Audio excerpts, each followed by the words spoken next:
Hello दोस्तों, मैं Anoop sir आपके अपने यूट्यूब चैनल स्मार्ट केमिस्ट्री में आप सभी प्यारे छात्र छात्राओं का वेलकम करता हूं।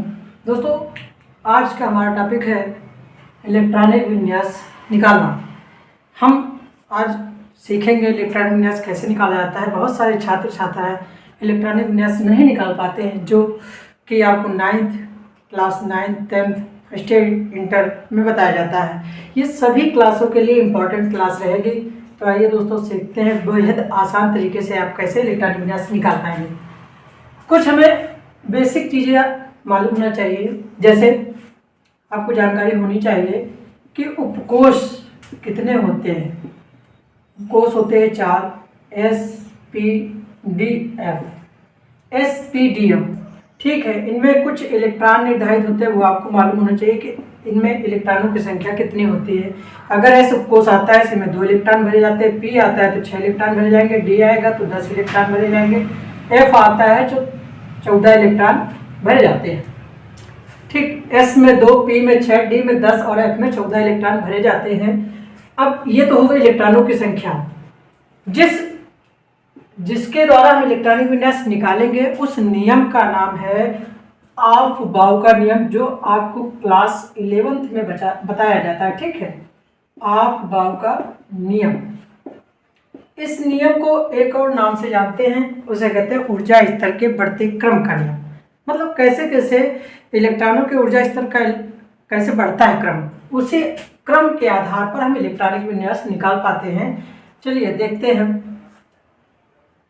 4 उपकोष हैं SPDF। थोड़ा सा गौर कीजिएगा। अगर उपकोष पहला है, S उपकोष है, तो सीधी सी बात पहली कक्षा में आएगा 1S। पहली कक्षा में आएगा तो कक्षा का नाम हो जाएगा 1S। दूसरा, जब दूसरी कक्षा आएगी तो फिर से ये दोनों उपकोष आ जाएंगे, यानी कि S और P, तो ये 2S हो जाएगा और हो जाएगा 2P। जब तीसरी कक्षा आएगी तो SPD, ये तीनों उपकोष आ जाएंगे, यानी कि 3S, 3P और 3D। जब चौथी कक्षा आएगी तो ये चारों उपकोष हो जाएंगे, यानी कि SPD हो जाएगा, यानी कि हो जाएगा 4S, 4P, 4D, 4F।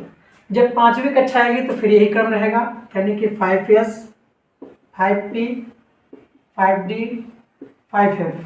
जब छठी कक्षा आएगी, दोस्तों आप देख रहे हैं 1S एक एक कक्षा बढ़ रही है। जब छठी कक्षा आएगी तो फिर एक एक कक्षा घटने लगेगी, यानी कि 6S, 6P और 6D हो जाएगा। जब सातवीं कक्षा आएगी तो फिर एक कम हो जाएगा, 7S, 7P। जब आठवीं कक्षा आएगी तो फिर एक कम हो जाएगा, यानी कि 8S। इस तरह से कुछ इलेक्ट्रॉनिक विन्यास कक्षाओं का क्रम होता है। आइए देखते हैं कैसे इलेक्ट्रॉन भरे जाते हैं, किस क्रम अनुसार भरे जाते हैं, ऊर्जा का स्तर क्या होता है। देखिए, पहले ये कक्षा आती है, उसके बाद ये कक्षा आती है, एक कक्षा आती है, एक कक्षा आती है, फिर ये, फिर ये, फिर ये, फिर ये, उसके बाद ये। कुछ इस टाइप से क्रम होता है।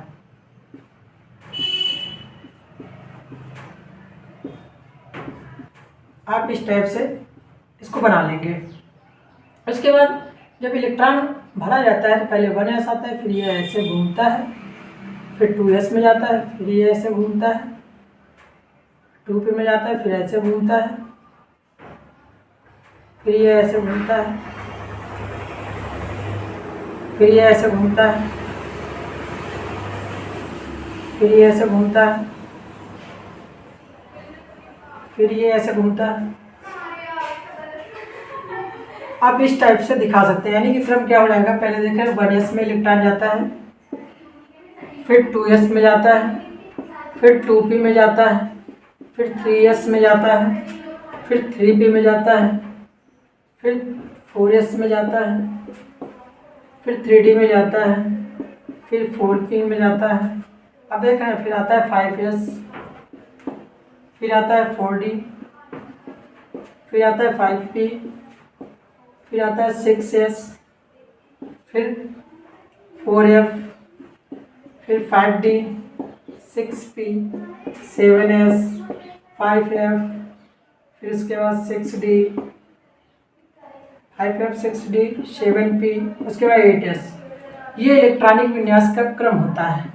इसी क्रम के आधार पर आप इलेक्ट्रॉनिक विन्यास निकालते हैं। एक एग्जाम्पल के तौर पर समझते हैं। जैसे मान लीजिए निकालना है मैग्नीशियम का इलेक्ट्रॉनिक विन्यास निकालना है। परमाणु क्रमांक कितना होता है? 12। जो परमाणु क्रमांक होता है उदासीन परमाणु में वही इलेक्ट्रॉनों की संख्या होता है। तो मैग्नीशियम का परमाणु क्रमांक 12, तो इलेक्ट्रॉनों की संख्या 12। आप इलेक्ट्रॉनिक विन्यास निकालेंगे तो पहली कक्षा क्या आएगी? 1s।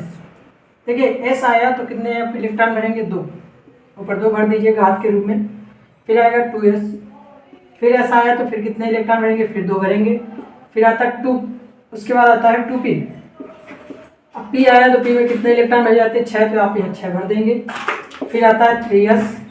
फिर s आया तो s में कितने इलेक्ट्रॉन भर जाते हैं? 2, फिर आप 2 भरेंगे।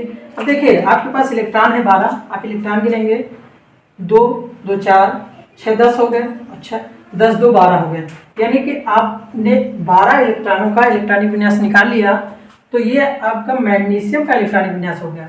आप किसी भी तत्व का इलेक्ट्रॉनिक विन्यास किसी क्रम से निकाल सकते हैं। एक चीज़ और आपको याद रखनी पड़ेगी, क्या? हाफ-बाउंड नियम का कुछ अपवाद भी है, कुछ अपवाद भी है। अपवाद में याद रखेंगे आपका परमाणु क्रमांक जो 24 है Cr वो अपवाद है। परमाणु क्रमांक 29 में जो कॉपर है वो अपवाद है। परमाणु क्रमांक 46 में जो पैलेडियम है वो अपवाद है। परमाणु क्रमांक 47 में जो Ag है वो अपवाद है। ये कुछ अपवाद हैं, इनको याद रखिएगा। ये अपवाद क्या है? अपवाद में एक चीज़ याद रखिएगा, जो अपवाद होगा उनका इलेक्ट्रॉनिक विन्यास जब निकालेंगे, उनका इलेक्ट्रॉनिक विन्यास निकालते समय 4s कक्षक से पहले